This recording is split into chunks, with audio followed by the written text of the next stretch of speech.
താങ്കളുടെ ഒരു യൗവനം എന്ന് പറയുന്നത് അന്ന് കേസ് വളരെ പ്രതാപമുള്ള ഒരു കാലമാണ്. ഇന്നത്തെക്കാൾ കൂടുതൽ ആക്റ്റീവ് ആയിരുന്ന ഒരു കാലം കൂടിയാണ്. 72-ല് സംസ്ഥാന വ്യാപക സമരമൊക്കെ നടന്ന കാലത്ത് കുട്ടികളുടെ കോളേജ് എന്നൊരു ആശയമൊക്കെ കൊണ്ടെന്ന് ഓർമ്മയുണ്ടല്ലോ. അന്ന് കോളേജെല്ലാം പൂട്ടി, പഠിക്കാൻ ഇവർക്കൊരു മാർഗ്ഗമില്ല. അപ്പം ഞങ്ങൾ എന്ത് ചെയ്തു, യൂണിവേഴ്സിറ്റിയിൽ രജിസ്റ്റർ ചെയ്തിട്ടുള്ള കുട്ടികളുടെ ലിസ്റ്റ് എടുത്തു. എന്നിട്ട് അവർക്ക് വേണ്ടി പ്രത്യേക ക്ലാസ് ഏർപ്പാടാക്കി. NV കൃഷ്ണവാര്യർ സാറിനെ പോലെ, VT ഭാസ്കര പണിക്കർ സാറിനെ പോലെയുള്ള സാഹിത്യകാരന്മാർ, ശാസ്ത്രകാരന്മാർ, അവരെ എല്ലാം കൂടി സമീപിച്ച് കുട്ടികളുടെ കോളേജിൽ വന്നെത്തി. അതോടുകൂടി അത് വലിയ പ്രസിദ്ധീകരണമായി. അതെൻ്റെ ജീവിതത്തിലെ വലിയൊരു അനുഭവമായിട്ടാണ് ഞാൻ കണക്കാക്കിയിട്ടുള്ളത്. അന്നത്തെ ഒരു കീഴ്വഴക്കം അനുസരിച്ച് KSU സംസ്ഥാന പ്രസിഡന്റുമാർക്ക് സീറ്റ് കൊടുക്കുന്നൊരു പതിവുണ്ടായിരുന്നു. ആ ഒരു കാലഘട്ടത്തിൽ ആദ്യത്തെ ഒരു 3 തവണ അങ്ങേ തഴഞ്ഞു, 4ാം തവണ സീറ്റ് കിട്ടി. പക്ഷേ ഒരു സവിശേഷ സാഹചര്യത്തിൽ അതിൽ പരാജയപ്പെടേണ്ടി വന്നു. എന്ത് പാഠം ഉൾക്കൊണ്ടുകൊണ്ടാണ് ഒരു തോൽവിയിൽ നിന്നൊരു തുടർച്ചയായ വിജയത്തിലേക്ക് പോകുന്നത്? ഞാൻ പണ്ട് ഹാർഡ് വർക്കിൻ്റെ ഒരാളാണ്. എനിക്ക് വിഷമമെന്ന് പറയുന്ന ഒന്നില്ല. വികസന പ്രവർത്തനം നമ്മൾ ചെയ്യേണ്ട ഉത്തരവാദിത്വമാണ്. ജനങ്ങളുമായിട്ടുള്ള ബന്ധമാണ് ഇതിൻ്റെ ഏറ്റവും വലിയ ബേസ്. അതുപോലെയാണ് ജനാധിപത്യത്തിൽ ജനങ്ങളിൽ നിന്ന് അകന്നു പോന്നാൽ അതോടുകൂടി നമ്മുടെ പണി തീരും. തിരുവഞ്ചൂർ രാധാകൃഷ്ണൻ എന്ന രാഷ്ട്രീയ നേതാവ് താങ്കളുടെ ജീവിതത്തിൽ ഏറ്റവും ഉജ്ജ്വലമായിട്ടുള്ള ഏടുകളെന്ന് വിശ്വസിക്കാവുന്ന TP കൊലപാതക കേസിന് അന്വേഷണം നടക്കും. TP ചന്ദ്രശേഖരന് അതിന് മുമ്പ് പരിചയം ഉണ്ടായിരുന്നു. എനിക്കറിയാം, ഒരു ചെറുപ്പക്കാരനെ നിഷ്ഠൂരമായി കൊന്നു എന്ന് പറഞ്ഞാൽ അതാരായാലും ശരി അവരെ നിയമത്തിൻ്റെ മുമ്പിൽ കൊണ്ടുവരിക എന്നുള്ളതല്ലേ. ഞാൻ ആ നടപടിയെ ചെയ്തിട്ടുണ്ട്. 2 മന്ത്രിസഭകളിലായിട്ട് 6.5 വർഷത്തോളം മന്ത്രിയായിരുന്നു. എന്നിട്ടും ഇപ്രാവശ്യം ഒരു മന്ത്രിസഭ തീരുമാനിച്ചപ്പോൾ അങ്ങേ ആ പന്തിയിൽ നിന്ന് തഴഞ്ഞു തോന്നിയിട്ടുണ്ടോ? അപ്രോപ്രിയേറ്റ് സ്ഥലത്തിരുത്തുക എന്നുള്ളത് എൻ്റെ പാർട്ടി ലീഡർഷിപ്പിൻ്റെ ചിന്തയാണ്. മാത്രമല്ല, എൻ്റെ ടാലൻ്റ് അനുസരിച്ച് എനിക്ക് വന്നു നിൽക്കാൻ കഴിയുന്ന ഒരു സ്ഥലം സ്പീക്കർഷിപ്പുമാണ്. നമ്മൾ ഏത് സ്ഥാനത്തിരിക്കുന്നു എന്നുള്ളതല്ല, ആ സ്ഥാനം നമ്മൾ വേണ്ട വിധം ഭംഗിയായി കൊണ്ടുപോകുന്നോ ഇല്ലയോ, അതാണ് നാളത്തെ തലമുറ നമ്മളെ ജഡ്ജ് ചെയ്യുന്നത്. അതുകൊണ്ട് ഞാനത് നന്നായിട്ട് ആസ്വദിച്ച് മുന്നോട്ട് കൊണ്ടുപോകുകയാണ്.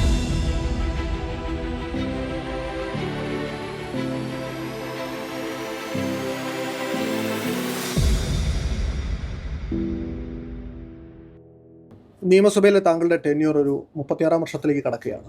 സഭയിൽ ഇതിനു മുമ്പ് താങ്കൾക്ക് മുമ്പ് സ്പീക്കറായിരുന്ന 2 പേരും താരതമ്യേന ചെറുപ്പക്കാരായിരുന്നു. ഇത്രയും അനുഭവ സമ്പത്തുള്ള താങ്കൾ സ്പീക്കറായതിനു ശേഷം നമ്മൾ സഭയിൽ കാണുന്നുണ്ടായിരുന്നു പലതരത്തിൽ തർക്കങ്ങളുണ്ടാകുന്നു. താങ്കൾ അതിൽ വളരെ നർമ്മത്തോടെ ഇടപെടുന്നു, അതൊക്കെ ഡിഫ്യൂസ് ചെയ്യുന്നു. അപ്പോൾ അങ്ങനെയുള്ളൊരു രസകരമായ ഇൻ്റർവെൻഷൻസ് ഇനിയും തുടരാൻ സാധ്യതയുണ്ടോ? സ്വാഭാവികമായിട്ടും നമ്മുടെ മനുഷ്യത്വത്തിലെ കൗണ്ട് ചെയ്യുന്നത് നമ്മൾ ഏത് സ്ഥാനത്തിരിക്കുന്നു എന്നുള്ളതല്ല, ആ സ്ഥാനം നമ്മൾ വേണ്ട വിധം ഭംഗിയായി കൊണ്ടുപോകുന്നോ ഇല്ലയോ, അതാണ് നാളത്തെ തലമുറ നമ്മളെ ജഡ്ജ് ചെയ്യുന്നത്. അതുകൊണ്ട് സ്പീക്കർഷിപ്പ് എന്ന് പറയുന്നത് എനിക്ക് വലിയ ഇഷ്ടമുള്ള ഒന്നാണ്, ഒരു സ്ഥാനമാണ്. കാരണം എല്ലാ സഭയിലുള്ള മുഴുവൻ ആളുകളോടും വളരെ സ്നേഹത്തോടു കൂടി എൻ്റെ ഒരു സ്വഭാവത്തിനനുസരിച്ച് തന്നെ അവരുമായിട്ട് ഇണങ്ങിച്ചേർന്ന് പോകാൻ പറ്റും എന്നുള്ള ചിന്തയുള്ള ഒരാളാണ് ഞാൻ. അതുകൊണ്ട് ഞാനത് നന്നായിട്ട് ആസ്വദിച്ച് മുന്നോട്ട് കൊണ്ടുപോവുകയാണ്. ആദ്യമായിട്ടാണ്, ഇത്രയും കാലം പരിചയമുണ്ടെങ്കിലും ആദ്യമായിട്ടാണ് സ്പീക്കർ ആവുന്നത്. ഇത്രയും കാലം ഏതെങ്കിലും ഒരു ബെഞ്ചിലിരുന്നുകൊണ്ടാണ് സഭയിലെ നടപടികളെ വീക്ഷിച്ചിട്ടുള്ളത്. ഇപ്പോൾ ഒരു റഫറി റോളിൽ മുന്നിൽ വരുമ്പോൾ അങ്ങേക്ക് നടപ്പിലാക്കണമെന്ന് ആഗ്രഹമുള്ള എന്തെങ്കിലും പുതിയ കാര്യങ്ങളുണ്ടോ? യഥാർത്ഥത്തിൽ അത് രണ്ടും 2 റോളാണ്. ഒന്ന്, ഞാൻ ഭരണകക്ഷിയിലും പ്രതിപക്ഷത്തും ഇരുന്നിട്ടുണ്ട്.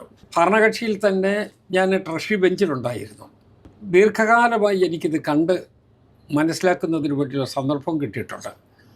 ആ കിട്ടിയിട്ടുള്ള അനുഭവങ്ങൾ നമുക്ക് പ്രാവർത്തികമാക്കാൻ കിട്ടുന്ന ആദ്യത്തെ സന്ദർഭമാണ് ഞാനിരിക്കുന്ന സ്പീക്കർഷിപ്പ്. അതുകൊണ്ട് ആ സ്പീക്കർഷിപ്പിൽ ഇരുന്ന് ഇതെല്ലാം ഭംഗിയായി കൊണ്ടുപോകണം എന്നുള്ള ചിന്തയോടു കൂടിയാണ് എൻ്റെ ആരംഭം. ആ ആരംഭത്തിൽ കഴിഞ്ഞ സഭ വളരെ കൃത്യമായും സക്സസ്ഫുള്ളായും തീർന്നു എന്നുള്ളതാണ് ജനങ്ങളുടെ പൊതുവികാരമായി എന്നെ അറിയിച്ചിട്ടുള്ളത്. 2 മന്ത്രിസഭകളിലായിട്ട് 6.5 വർഷത്തോളം മന്ത്രിയായിരുന്നു. ആഭ്യന്തരം, വിജിലൻസ്, സ്പോർട്സ്, റവന്യൂ അടക്കം 10-17 പോർട്ട്ഫോളിയോകൾ ഹാൻഡിൽ ചെയ്തുള്ള പരിചയമുണ്ട്. പക്ഷേ എന്നിട്ടും ഇപ്രാവശ്യം ഒരു മന്ത്രിസഭ തീരുമാനിച്ചപ്പോൾ പലരെയും പരിഗണിച്ച പല പരിഗണനകളുടെ കൂട്ടത്തിൽ അധികാരം പങ്കിടുന്ന കാര്യത്തിൽ അങ്ങേ ആ പന്തിയിൽ നിന്ന് തഴഞ്ഞു തോന്നിയിട്ടുണ്ടോ? ഈ അനുഭവ സമ്പത്ത് എനിക്ക് ഒട്ടുമില്ല. കാരണം അപ്രോപ്രിയേറ്റ് ആയിട്ടുള്ള ആളുടെ അപ്രോപ്രിയേറ്റ് സ്ഥലത്തിരുത്തുക എന്നുള്ളത് എൻ്റെ പാർട്ടി ലീഡർഷിപ്പിൻ്റെ ചിന്തയാണ്. ആ ചിന്ത അറിയാവുന്ന ഞാൻ സ്വാഭാവികമായിട്ടും അങ്ങനൊരു പരാതിക്കാരനായിട്ട് നിൽക്കാമോ? മാത്രമല്ല, എൻ്റെ ടാലൻ്റ് അനുസരിച്ച് എനിക്ക് വന്നു നിൽക്കാൻ കഴിയുന്ന ഒരു സ്ഥലം സ്പീക്കർഷിപ്പുമാണ്. അപ്പോൾ ആ പ്രത്യേക രൂപത്തിലൊരു തീരുമാനം പാർട്ടി എടുത്തു എന്നുള്ളതിൽ എനിക്ക് സന്തോഷമേ ഉള്ളൂ. പിന്നെ ഞാൻ ചെന്ന് കയറിയ സ്ഥലം അത് ഭംഗിയായി കൊണ്ടുപോകുക എന്നുള്ളത് എൻ്റെ ഉത്തരവാദിത്വമാണ്. ഇതെല്ലാം കൂടെ കൂട്ടി വായിക്കുമ്പോൾ ഒരു വ്യത്യാസവും ഒരു വിഷമവും ഇല്ല. ഞാൻ നിറഞ്ഞ സന്തോഷത്തോടു കൂടി ഇത് ഉൾക്കൊള്ളുകയാണ്. തിരുവഞ്ചൂർ രാധാകൃഷ്ണൻ എന്ന പേരൊരു വളരെ ഇപ്പം അറിയപ്പെടുന്നൊരു പേരാണ്. പക്ഷേ ആ പേരിലേക്കുള്ള ദൂരം കുറച്ച് വലുതാണ്. പക്ഷേ പുതിയ തലമുറയ്ക്ക് ചിലപ്പോൾ അതിൻ്റെ തുടക്കമൊന്നും അറിയണമെന്നില്ല. അപ്പം ആ ഒരു തുടക്കം എവിടെയായിരുന്നു ജനിച്ചത്, സ്കൂൾ വിദ്യാഭ്യാസം, അവിടെ നിന്ന് അങ്ങോട്ടൊരു KSU കാലം വരെയുള്ള ഒന്ന് പറയാമോ? എൻ്റെ പേര് കൊണ്ട് തന്നെ ഞാൻ ജനിച്ചത് എവിടെയാണെന്ന് വളരെ കൃത്യമാണ്. നാടിൻ്റെ പേര് അതിനകത്ത് ഉണ്ടല്ലോ. പിന്നെ ബാക്കിയുള്ള കാര്യങ്ങൾ, ഞാൻ സ്കൂളിൽ പഠിക്കുന്ന കാലത്ത് സത്യം പറഞ്ഞാൽ ഹയർ സെക്കൻഡറി സ്കൂളിൽ പഠിക്കുന്നത് MT സെമിനാരി ഹൈസ്കൂളാണ്. ഞാൻ അവിടുത്തെ സ്കൂൾ ലീഡറായിരുന്നു ഹൈസ്കൂളിൽ തുടങ്ങുന്നതിൻ്റെ ആ തുടക്കത്തിൽ തന്നെ. പിന്നീട് അവിടെ നിന്ന് ഞാൻ ബെസേലിയസ് കോളേജിലാണ് കോളേജ് വിദ്യാഭ്യാസം അവിടെ നടത്തിയത്. അവിടെയും കോളേജ് യൂണിയൻ തെരഞ്ഞെടുപ്പിൽ 3 വർഷത്തിൽ 3 വർഷവും ഞാൻ കണ്ടസ്റ്റ് ചെയ്തിട്ടുണ്ട്. 3 വർഷവും വമ്പിച്ച ഭൂരിപക്ഷത്തോടു കൂടി ജയിച്ചിട്ടുമുണ്ട്. ഞാൻ പിന്നീട് അതിനുശേഷം യൂണിവേഴ്സിറ്റി യൂണിയൻ്റെ ചെയർമാനായി. അതും കേരള യൂണിവേഴ്സിറ്റി എന്ന് പറയുന്നത് തിരുക്കൊച്ചി മേഖല ഏറെക്കുറെ മുഴുവൻ കവർ ചെയ്യുന്ന ഒരു യൂണിവേഴ്സിറ്റി ആയിരുന്നു, കേരളത്തിലെ ആദ്യത്തെ യൂണിവേഴ്സിറ്റി. അതിൻ്റെ യൂണിവേഴ്സിറ്റി യൂണിയൻ്റെ ചെയർമാനായിരിക്കാൻ ഭാഗ്യം കിട്ടി എന്നുള്ളത് വലിയൊരു കാര്യമായി ഞാൻ കണക്കാക്കുകയാണ്. ഞാൻ യൂണിവേഴ്സിറ്റി യൂണിയനിൽ പ്രവർത്തിച്ചിരുന്ന കാലത്തുണ്ടായിരുന്ന വൈസ് ചാൻസലർമാർ ഇന്ത്യ ഒട്ടാകെ അറിയപ്പെടുന്ന വിദ്യാഭ്യാസ വിചക്ഷണന്മാരായിരുന്നു. ഡോക്ടർ ജോർജ് തോമസ്, അദ്ദേഹം സത്യം പറഞ്ഞാൽ UGCയുടെ ചെയർമാനായിരുന്നു. പിന്നീട് ഞാൻ സിൻഡിക്കേറ്റിലിരുന്ന കൊച്ചിൻ യൂണിവേഴ്സിറ്റിയിലെ വൈസ് ചാൻസലർ ഡോക്ടർ ഗോപാലൻ പിന്നീട് UGCയുടെ ചെയർമാനായി. അപ്പോൾ ഇങ്ങനെ വിദ്യാഭ്യാസപരമായി വളരെ ഉന്നതയിൽ നിന്ന് ആളുകളുമായിട്ടുള്ള ഇൻട്രാക്ഷൻസ് എനിക്ക് വളരെ ഗുണം ചെയ്തിട്ടുണ്ട്.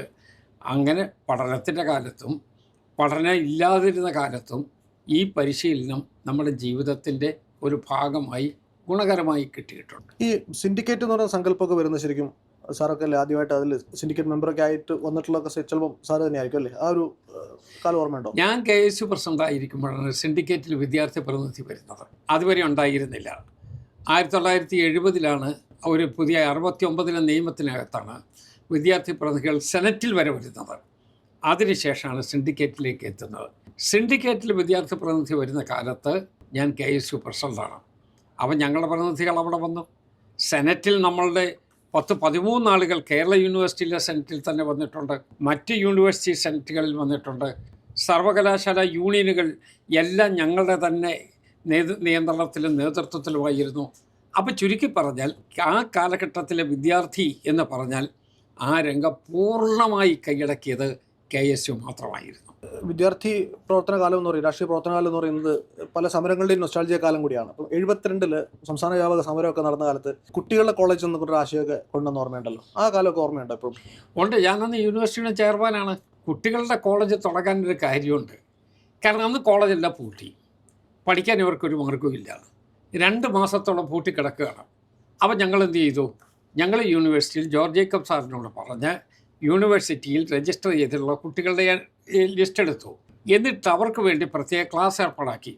ആ ക്ലാസ് ഏർപ്പാട് NV കൃഷ്ണവാര്യരെ സാറിനെ പോലെ, PT ഭാസ്കര പണിക്കർ സാറിനെ പോലെയുള്ള വളരെ തലമുതിർന്ന ആളുകൾ, സാഹിത്യകാരന്മാർ, ശാസ്ത്രകാരന്മാർ, അവരെല്ലാം കൂടി സമീപിച്ച് അവരെല്ലാം ഈ കുട്ടികളുടെ കോളേജിൽ വന്നെത്തി.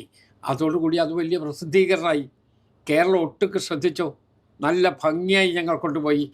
അത് ഉദ്ഘാടനം ചെയ്തത് അന്നത്തെ ആഭ്യന്തര വകുപ്പ് മന്ത്രി ശ്രീ K. കരുണാകരനായിരുന്നു. ആ സമ്മേളനത്തിൻ്റെ അധ്യക്ഷൻ അന്നത്തെ വിദ്യാഭ്യാസ വകുപ്പ് മന്ത്രി ശ്രീ CH മുഹമ്മദ് കോയയായിരുന്നു. അപ്പോൾ ചുരുക്കി പറഞ്ഞാൽ ഗവൺമെൻറ് പൂർണ്ണമായ സപ്പോർട്ട്. അതേസമയം ഞങ്ങളുടെ ഓർഗനൈസിങ് ഞങ്ങളൊന്നും അവിടെ ക്ലാസ് എടുക്കാനായിട്ട് പോകും എന്നൊക്കെ പറഞ്ഞിട്ട് ഒന്നും പോയില്ല. ഞങ്ങളതെല്ലാം പിന്നിൽ നിന്നു. പക്ഷേ ഏറ്റവും വിദ്യാഭ്യാസ സമ്പന്നരായിട്ടുള്ള ആളുകളെ, അധ്യാപകരെ ഞങ്ങൾക്ക് കിട്ടി. അവരെ കൊണ്ട് തന്നെ ക്ലാസ് എടുപ്പിച്ചു. അതുകൊണ്ട് തന്നെ സമൂഹത്തിൽ അതിന് വലിയ മതിപ്പുണ്ടാക്കി. അതെൻ്റെ ജീവിതത്തിലെ വലിയൊരു അനുഭവമായിട്ടാണ് ഞാൻ കണക്കാക്കിയിട്ടുള്ളത്. നമ്മളിപ്പോൾ കോൺഗ്രസിൻ്റെ ചരിത്രം പറഞ്ഞു വരുമ്പോഴും അല്ലെങ്കിൽ സാറിൻ്റെ രാഷ്ട്രീയ ചരിത്രം പറഞ്ഞു വരുമ്പോഴും ഈ 75-77 ചാടി കടന്നിട്ടല്ലാതെ വരാൻ പറ്റില്ല. അപ്പം അന്ന് കുട്ടിയായിരിക്കാലും വിദ്യാർത്ഥിയായിരിക്കെ അതിനെ കണ്ടപ്പോഴും പിന്നീട് ഇത്രയും കാലത്തിന് ശേഷം അത് തിരിഞ്ഞു നോക്കുമ്പോഴും ഈ അടിയന്തരാവസ്ഥ എന്ന് പറയുന്ന ഒരു ഡാർക്ക് ഹിസ്റ്ററി ആണെന്ന് പറയുമല്ലോ നമ്മൾ, അതിനെ ഇപ്പോൾ എങ്ങനെ കാണുന്നു? യഥാർത്ഥത്തിൽ അടിയന്തരാവസ്ഥ നോർത്തും സൗത്തും തമ്മിലൊരു വ്യത്യാസമുണ്ട്. കേരളത്തിൽ അടിയന്തരാവസ്ഥ കാലത്ത് നടന്ന എല്ലാ തെരഞ്ഞെടുപ്പുകളിലും അന്ന് അടിയന്തരാവസ്ഥയെ സപ്പോർട്ട് ചെയ്ത ഗവൺമെൻറ്റിന് ജയിച്ചത്. നല്ല ഭൂരിപക്ഷം കിട്ടിയില്ലേ? അടിയന്തരാവസ്ഥയ്ക്ക് ശേഷം കേരളത്തിൽ നടന്ന തെരഞ്ഞെടുപ്പിൽ 111 സീറ്റോട് കൂടി ആ മുന്നണി അധികാരത്തിൽ വന്നില്ലേ? അപ്പോൾ അതിൻ്റെ അർത്ഥം എന്താ? ആ അടിയന്തരാവസ്ഥയെ ജനസമൂഹം കേരളത്തിൽ പൂർണ്ണമായി അംഗീകരിച്ചു എന്ന് വേണ്ട ഈ ജനവിധിയുടെ അടിസ്ഥാനത്തിൽ നമുക്ക് വിലയിരുത്താൻ അതിൻ്റെ ഗുണം കിട്ടി. കാരണം എല്ലാം അഴിഞ്ഞാട്ടം ഓരോ സ്ഥലത്തും പറ്റില്ല എന്നുള്ളതാണ് ജനങ്ങളുടെ പൊതുചിന്ത. അതേസമയം അവരെ അടിച്ചമർത്തുന്ന നിലപാടിലേക്ക് പോകരുത്. ഒരു മിഡിൽ ലൈൻ, അഴിഞ്ഞാടാനായിട്ട് സമ്മതിക്കാതിരിക്കുക, അതേസമയം വല്ലാതെ അടിച്ചമർത്താനായിട്ടുള്ള നീക്കവും നടത്താതിരിക്കുക, ഒരു നോർമൽ രൂപത്തിൽ മുന്നോട്ട് പോകുക. അതിനെ ജനങ്ങൾ നന്നായിട്ട് അക്സെപ്റ്റ് ചെയ്തതുകൊണ്ടാണ് 111 സീറ്റുകളുടെ ഭൂരിപക്ഷത്തോടു കൂടി ആ മുന്നണി വീണ്ടും അധികാരത്തിൽ വന്നത് 77-ലെ തെരഞ്ഞെടുപ്പിൽ. 77-ലെ തെരഞ്ഞെടുപ്പൊക്കെ വരുമ്പോൾ അങ്ങ് KSUവിൻ്റെ സംസ്ഥാന പ്രസിഡന്റാണ്. അപ്പോൾ അന്നത്തെ ഒരു കീഴ്വഴക്കം അനുസരിച്ച് KSU സംസ്ഥാന പ്രസിഡന്റുമാർക്ക് സീറ്റ് കൊടുക്കുന്നൊരു പതിവുണ്ടായിരുന്നു. 71-ൽ കൊടുത്തിട്ടുണ്ട്, 77-ൽ അങ്ങയുടെ കൂടെ ഉണ്ടായിരുന്ന പലർക്കും കൊടുത്തിരുന്നു, അതിനുശേഷം അങ്ങയുടെ ജൂനിയർ ആയിട്ടുള്ള ആൾക്ക് കൊടുത്തിട്ടുണ്ട്. ആ ഒരു കാലഘട്ടത്തിൽ ആദ്യത്തെ ഒരു 3 തവണ അങ്ങേ തഴഞ്ഞു, 4ാം തവണ സീറ്റ് കിട്ടി. പക്ഷേ ഒരു സവിശേഷ സാഹചര്യത്തിൽ അതിൽ പരാജയപ്പെടേണ്ടി വന്നു. പിന്നീട് ഒരു വിന്നിംഗ് സ്ട്രീക്കിലോട്ട് പോയി. ഈ ഒരു ട്രാൻസിഷൻ ഫേസിനെ എങ്ങനെ കാണും? എനിക്ക് സത്യം പറഞ്ഞാൽ അത് സന്തോഷമാണ്. കാരണം എനിക്ക് പാർട്ടി പ്രവർത്തനമായിരുന്നു ഒരു ഹരമായിരുന്നു. ഹരം എന്ന് പറഞ്ഞാൽ വളരെ ഹരമായിരുന്നു. അന്നൊരു പാർലമെൻ്ററി വ്യാമോഹത്തിൽ ഞാൻ ചെന്ന് പെട്ടിരുന്നു എങ്കിൽ പാർട്ടിയിൽ നിന്ന് എനിക്ക് ഇത്രയും വലിയ അനുഭവങ്ങൾ ഉണ്ടാകുമായിരുന്നില്ല. മാത്രമല്ല, പാർലമെൻ്ററി ജനാധിപത്യത്തിനകത്ത് നമുക്ക് എപ്പോഴും കോംപ്രമൈസ് ചെയ്യേണ്ടി വരും. പക്ഷേ ഒരു പാർട്ടി പ്രവർത്തകൻ അവൻ്റെ ആദർശത്തിൽ അടിയുറച്ച് നിൽക്കാൻ ഒരു പോയിന്റിലും കോംപ്രമൈസ് ചെയ്യേണ്ട കാര്യമില്ല. അപ്പോൾ ഇത് രണ്ടും രണ്ട് സമീപനാണ്. പാർട്ടി പ്രവർത്തകനാകുമ്പോൾ അവർക്ക് വിജിലൻ്റായി മുന്നോട്ട് പോകാം, അഭിപ്രായം തുറന്നു പറയാം, അവൻ ഉൾക്കൊള്ളുന്ന പാർട്ടിയെ ഏത് രൂപത്തിൽ കൊണ്ടുപോകണം എന്നതിനെക്കുറിച്ചുള്ള ഒരു ഡയറക്ഷൻ കൊടുക്കാം, അതിനുവേണ്ടി പ്രവർത്തിക്കുകയും ചെയ്യാം. അതേസമയം നമ്മളൊരു ജനപ്രതിനിധിയാകുമ്പോൾ എല്ലാ ജനങ്ങളുടെയും പൊതു താല്പര്യം നമ്മൾ പരിഗണിക്കാൻ ബാധ്യസ്ഥരാണ്. എല്ലാ ആളുകളുടെയും താല്പര്യം പരിഗണിച്ചാൽ പിന്നെ അതിനകത്ത് ഒരു ശക്തമായ ഒരു ഭാഗത്തിൻ്റെ വക്താവായി നിൽക്കാൻ കഴിയില്ല. അതൊരു കോംപ്രമൈസിൻ്റെ ലൈനാണ്. അതുകൊണ്ട് എനിക്ക് അതൊരു നഷ്ടമായി തോന്നിയിട്ടേ ഇല്ല. അത് ഓരോ സാഹചര്യങ്ങൾ വരുമ്പോൾ ആ സാഹചര്യത്തെ അപ്രോപ്രിയേറ്റ് ആയിട്ടുള്ള ആളിനെ ആയിരിക്കും അവിടെ നിർത്തുക. അതിന് എല്ലാവരെയും എല്ലാ സീറ്റിലും നിർത്താൻ പറ്റുമോ? ചിലർ ഒഴിവാകേണ്ടി വരും. അപ്പോൾ അതിനുശേഷം 1991 എനിക്ക് നേരിട്ട് വലിയ ബന്ധം ആ സമയത്തില്ലാതിരുന്ന അടൂരിൽ നിന്ന് കണ്ടസ്റ്റ് ചെയ്യാൻ എൻ്റെ പാർട്ടി തീരുമാനം എടുത്തില്ലേ? അപ്പോൾ തീരുമാനം എടുത്തപ്പോൾ പഴയതുപോലെ ഞാനൊരു കാർക്കശ്യം പറഞ്ഞിരുന്നുവെങ്കിൽ ഞാനെങ്ങനെ അടൂരിൽ പോയി കണ്ടസ്റ്റ് ചെയ്യുക? അപ്പോൾ അത് അങ്ങോട്ടും ഇങ്ങോട്ടും തിരിഞ്ഞും മറിഞ്ഞ് നിൽക്കും, ഏറിയും കുറഞ്ഞ് നിൽക്കും. അതൊക്കെ ഉൾക്കൊണ്ടു പോകുന്നതാണ് ജനാധിപത്യം. 87-ലെ തെരഞ്ഞെടുപ്പിൻ്റെ, കോട്ടയത്തിൻ്റെ തെരഞ്ഞെടുപ്പിൻ്റെ കാര്യം, അത് ഇലക്ഷൻ മത്സരിച്ചതൊക്കെ ഓർമ്മയുണ്ടോ? എങ്ങനെയാണ്? ഉണ്ട്, നന്നായിട്ട് ഓർക്കുന്നുണ്ട്. ഞാൻ 87-ൽ മത്സരിക്കുന്നത് കോട്ടയത്താണ്. കോട്ടയത്ത് മത്സരിക്കുമ്പോൾ യഥാർത്ഥത്തിൽ എറിക്ക് മുറിക്ക് എന്ന് പറയുന്ന ഒരു സ്ഥാനാർത്ഥി കൂടി ആ മത്സര രംഗത്തുണ്ടായിരുന്നു. LDFൻ്റെതായിട്ട് TK രാമകൃഷ്ണൻ, UDFൻ്റെതായിട്ട് ഞാൻ, ഇൻഡിപെൻഡൻ്റായിട്ട് എറിക് മുറി. അന്നത്തെ ആ കാലഘട്ടത്തിൽ നിലവിലുണ്ടായിരുന്ന നിയമം അനുസരിച്ച് ഒരു സ്ഥാനാർത്ഥി മരിച്ചാൽ ആ ഇലക്ഷൻ തന്നെ കൗണ്ടർമാൻ ചെയ്തു പോകും. ഇപ്പോഴാ നിയമമില്ല. സംസ്ഥാന രാഷ്ട്രീയ കക്ഷികളുടെ പ്രതിനിധി മരിച്ചെങ്കിൽ മാത്രമേ ഇപ്പോൾ കൗണ്ടർമാൻ ചെയ്യൂ. അന്നതല്ല. നോമിനേഷൻ കൊടുത്ത് വാലിഡ് നോമിനേഷൻ ആണെങ്കിൽ ആ നോമിനേഷൻ കൊടുത്ത വ്യക്തി മരിച്ചാൽ ഇലക്ഷൻ തന്നെ മാറ്റിവെക്കും. അങ്ങനെ ഞാൻ നിന്ന് ഇലക്ഷൻ മാറ്റിവെച്ചതിന് ശേഷം 1-1.5-2 മാസം കഴിഞ്ഞാണ് പിന്നീട് അവിടെ ഇലക്ഷൻ വരുന്നത്. അപ്പോൾ സ്ഥാനാർത്ഥിയെ മാറാൻ പറ്റുകയല്ലോ. പഴയ സ്ഥാനാർത്ഥി TK രാമകൃഷ്ണൻ അപ്പുറത്ത്, ഞാനിപ്പുറത്ത്. ശ്രീ TK രാമകൃഷ്ണൻ പെട്ടെന്ന് ആ അന്ന് ഫോം ചെയ്ത നായനാർ ഗവൺമെൻറ്റിലെ മന്ത്രിയായി. അപ്പോൾ ഒരു മന്ത്രിയും പ്രതിപക്ഷത്തിലെ അംഗവും തമ്മിലുള്ള കണ്ടസ്റ്റ്. അപ്പോൾ അവരിലൊരു ചോദ്യമുണ്ട്, 5 കൊല്ലത്തേക്ക് ഭരിക്കാൻ പോകുന്ന ഒരു മന്ത്രി വേണോ, അതെയോ 5 കൊല്ലത്തേക്ക് പ്രതിപക്ഷത്തിരിക്കുന്ന ഒരു MLA വേണോ എന്ന് ചോദിച്ചപ്പോൾ സ്വാഭാവികമായിട്ടും അതിൻ്റെ ജനവികാരം എന്തായിരിക്കുമെന്നുള്ളതിനെക്കുറിച്ച് നമുക്ക് ആലോചിക്കാനേ ഉള്ളൂ. എന്നാലും ഞാൻ ആ നാട്ടുപ്രദേശത്ത് ആളുകളുമായി നന്നായി ഇടപഴകി മുന്നോട്ട് പോയത് കൊണ്ട് എനിക്ക് വലിയ ഭൂരിപക്ഷ വ്യത്യാസം ഇല്ലാതെ തന്നെ ആ തെരഞ്ഞെടുപ്പിനെ ഫേസ് ചെയ്യാൻ പറ്റി. എന്ത് പാഠം ഉൾക്കൊണ്ടുകൊണ്ടാണ് ഒരു തോൽവിയിൽ നിന്നൊരു തുടർച്ചയായ വിജയത്തിലേക്ക് പോകുന്നത്? എന്താണ് ആ ഇലക്ഷൻ സ്ട്രാറ്റജി? ഞാൻ പണ്ട് ഹാർഡ് വർക്കിൻ്റെ ഒരാളാണ്. എനിക്ക് വിഷമമെന്ന് പറയുന്ന ഒന്നില്ല. ഞാൻ പുതിയൊരു സ്ഥലത്ത് ചെന്നപ്പോൾ സ്വാഭാവികമായിട്ടും അവിടുത്തെ ഉള്ള സഹപ്രവർത്തകരുമായിട്ട് യോജിച്ച് അതിശക്തമായിട്ട് പ്രവർത്തിച്ച് മുന്നോട്ട് പോയി. ഏതാണ്ട് 3850 വോട്ടിൻ്റെ ഭൂരിപക്ഷത്തിനാണെന്നാണ് എൻ്റെ ഓർമ്മ. ഞാൻ ആ തെരഞ്ഞെടുപ്പിൽ ജയിക്കുകയും ചെയ്തു. സിറ്റിംഗ് MLA ആണ് തോൽപ്പിച്ചത്. ഞാൻ തോൽപ്പിച്ച ആളിനെക്കുറിച്ചല്ല ഞാൻ പറയുന്നത്. അദ്ദേഹത്തിൻ്റെതായ രൂപത്തിൽ നന്നായി പ്രവർത്തിച്ചിട്ടുണ്ട്, ഇല്ലെന്ന് ഞാൻ പറയുന്നില്ല. പക്ഷേ എനിക്കതിനകത്ത് പോസിറ്റീവായിട്ടുള്ള ഒരു ഡിസിഷൻ ഉണ്ടായി. അതിൽ ഞാൻ ജയിക്കുകയും ചെയ്തു.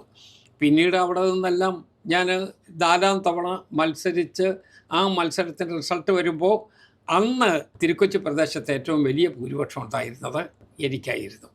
അത് ജനങ്ങളുമായിട്ട് ബന്ധപ്പെടുന്നതുകൊണ്ട്, ജനങ്ങളുമായിട്ടുള്ള സഹകരണം കൊണ്ടാണ്. പാർട്ടികൾ എന്ന നിലയ്ക്ക് ഇപ്പം കമ്മ്യൂണിസ്റ്റ് പാർട്ടിക്ക് ഒരു ആർജിതമായിട്ടുള്ളൊരു എന്താ പറയുക ഒരു ഹൃദയ സ്വഭാവം ഉണ്ട്. അത് ഇടതുപക്ഷം ഹൃദയപക്ഷം എന്നൊക്കെ പറഞ്ഞ് അങ്ങനെ ഒരു ഇതുണ്ട്. പക്ഷെ കോൺഗ്രസ് ആയ സമയത്ത് കോൺഗ്രസിൽ അഴിമതി ഉണ്ടെന്ന് പറയുന്നു, അല്ലെങ്കിൽ കോൺഗ്രസിൽ ആരും എന്തും പറയുന്നു എന്നൊക്കെ പറയും. അങ്ങനെ ഒരു എന്താ പറയുക, കൃത്യമായിട്ടൊരു മേലുള്ളവർ പറയുന്നത് താഴെയുള്ളവർ കേൾക്കാത്ത അങ്ങനത്തെ ഒരു പാർട്ടിയാണോ കോൺഗ്രസ്? അല്ല, ഇത് ജനാധിപത്യ ബോധമുള്ള പാർട്ടിയാണ്. അത് ഈ കാലത്ത് മാത്രമല്ല, ജവഹർലാൽ നെഹ്റുവിൻ്റെ കാലത്ത്, അതിനു മുമ്പ് മഹാത്മാഗാന്ധിയുടെ കാലത്ത്, അതിനു മുമ്പ് ഇന്ത്യൻ നാഷണൽ കോൺഗ്രസിൻ്റെ ചരിത്രം എടുത്ത് നോക്കിയാൽ അറിയാം. അന്ന് നേതാക്കന്മാരെ മുമ്പിൽ നിർത്തിക്കൊണ്ട് വിമർശിക്കാൻ ഒരു മടിയില്ലാത്ത വളരെ ശക്തരായിട്ടുള്ള നേതാക്കന്മാരുടെ കീഴ്വഴക്കങ്ങൾ ധാരാളം ഉൾക്കൊള്ളുന്നൊരു പാർട്ടിയാണ് ഇന്ത്യൻ നാഷണൽ കോൺഗ്രസ്. അതേസമയം കമ്മ്യൂണിസ്റ്റ് പാർട്ടിക്ക് ലോകത്തെവിടെയെങ്കിലും നേതാവിനെ മുമ്പിൽ നിർത്തി വിമർശിക്കാൻ ഒരു കേഡറിന് കഴിയുമോ? സാധ്യമല്ല. രണ്ടാണ്. ആ സിസ്റ്റം വേറെ, ഈ സിസ്റ്റം വേറെ. അതുകൊണ്ട് ഇത് ഇത്ര വേണമോ, ഇങ്ങനെ ചെയ്യാമോ, ഇങ്ങനെയൊക്കെ നമുക്ക് വിമർശിക്കാമോ, മറ്റവരിലെ ഭേദം എന്നൊക്കെ തോന്നാം. പക്ഷേ അതല്ല. രണ്ട് സിസ്റ്റമാണ്. ഞങ്ങൾ ഈ സിസ്റ്റം ഓപ്റ്റ് ചെയ്തവരാണ്. ഈ സിസ്റ്റം കറക്റ്റാണ് എന്ന് ജനങ്ങൾ ഞങ്ങൾക്ക് സർട്ടിഫൈ ചെയ്തിട്ടുള്ളൂ. MLA എന്നുള്ള നിലയ്ക്കുള്ള താങ്കളുടെ പ്രവർത്തനങ്ങളെ തുടർച്ചയായിട്ട് ജയിച്ചു വരുന്ന ഒരു സ്ട്രീക്ക് ഉണ്ട്. അപ്പം കേരളത്തിൻ്റെ ഒരു പൊതു സ്വഭാവം എല്ലാ 5 വർഷം കൂടുമ്പോഴും മാറി ചിന്തിക്കുന്നു, തരംഗങ്ങൾ മാറി വരുന്നു. അപ്പോൾ ഒരു MLA എന്നുള്ള നിലയിൽ നടത്തുന്ന വികസന പ്രവർത്തനങ്ങൾ കൊണ്ട് മാത്രം ഈ ഒരു തരംഗങ്ങളെ അതിജീവിക്കാൻ പറ്റും? വികസന പ്രവർത്തനം അതിൻ്റെ ഒരു ഘടകമാണ്. വികസന പ്രവർത്തനം നമ്മൾ ചെയ്യേണ്ട ഉത്തരവാദിത്വമാണ്. സാധാരണഗതിയിൽ ജയിച്ചു കഴിഞ്ഞാൽ പിന്നെ കൈ വീശി പോകുന്നതല്ലല്ലോ ഒരു ജനാധിപത്യ സംവിധാനത്തിനകത്ത് ഒരു ജനപ്രതിനിധി ചെയ്യേണ്ടത്. ആ വികസന പ്രവർത്തനത്തിന് നേതൃത്വം കൊടുക്കണം, വികസന പ്രവർത്തനം നടത്തുകയും ചെയ്യണം. വികസന പ്രവർത്തനത്തിൽ തന്നെ ഒരു വ്യത്യാസമുണ്ട്. കാരണം അലോട്ട്മെൻറ്റ് കിട്ടണമെന്ന് ഒരിക്കൽ ഗവൺമെൻറ് സഹായിക്കണം. അലോട്ട്മെൻറ്റ് കിട്ടാത്ത ഒരു പ്രതിപക്ഷ MLAക്ക് ഒരു ഭരണകക്ഷി MLA ചെയ്യുന്നത് പോലെ ചെയ്യാൻ കഴിയില്ല. രണ്ടാണ്. മൂന്നാമത്തെ കാര്യം, വികസന പ്രവർത്തനത്തെ മാത്രം കേന്ദ്രീകരിച്ച് ഒരു അംഗത്തിന് തുടർ പ്രവർത്തനമായിട്ട് പോകാൻ കഴിയില്ല. വികസന പ്രവർത്തനം ഉണ്ട്, അതോടൊപ്പം ജനങ്ങളുമായിട്ടുള്ള കോൺടാക്ട്സ് ഉണ്ട്. ജനങ്ങളുമായിട്ടുള്ള ബന്ധമാണ് ഇതിൻ്റെ ഏറ്റവും വലിയ ബേസ്. നമ്മൾ വെള്ളത്തിലെ മീൻ പോലെയാണ്. കരക്കെടുത്തിട്ട് കഴിഞ്ഞാൽ കുറച്ച് കഴിയുമ്പോൾ നമ്മുടെ ശ്വാസം നിലയ്ക്കും. അതുപോലെയാണ് ജനാധിപത്യത്തിൽ ജനങ്ങളിൽ നിന്ന് അകന്നു പോന്നാൽ അതോടുകൂടി നമ്മുടെ പണി തീരും. അതുകൊണ്ട് വികസന പ്രവർത്തനം മാത്രമല്ല, നമ്മുടെ ഇൻട്രാക്ഷൻസ് ഉണ്ട്, നമ്മുടെ പെരുമാറ്റമുണ്ട്, ഒരു ഗുഡ് വില്ലുണ്ട്, ആളുകൾ നമ്മളുടെ വിലയിരുത്തുന്ന ഒരു അതർമൈൻസ് പോയിൻ്റ് ഉണ്ട്. അതിലൊക്കെ സക്സസ്ഫുള്ളായിട്ട് പോകാൻ പറ്റിയാലേ ഒരു ജനപ്രതിനിധിക്ക് എപ്പോഴും വിജയകരമായി നിൽക്കാൻ കഴിയും. ഇപ്പോൾ കേരളം എന്ന സംസ്ഥാനത്തിന് മറ്റു സംസ്ഥാനങ്ങളേക്കാൾ ഒക്കെ ഒരു വേറെ സ്വഭാവമുള്ള ഒരു നീളത്തിൽ കിടക്കുന്ന സംസ്ഥാനമാണ്. കാസർഗോഡ് മുതൽ തിരുവനന്തപുരം വരെയുണ്ട്. പക്ഷേ നിയമസഭ എന്ന് പറയുന്നത് തെക്കാണ്, തിരുവനന്തപുരത്താണ്. അപ്പം എല്ലാ MLAമാർക്കും ഈ നിയമസഭ ഒരുപോലെയല്ല.